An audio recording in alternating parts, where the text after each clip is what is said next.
Система шумоподавления с помощью NVIDIA Broadcast.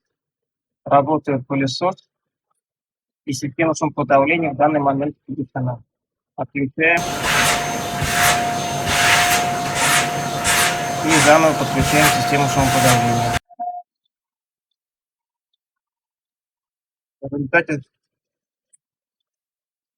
звук, конечно, голоса искажается, но сама система шумоподавления в принципе работает хорошо.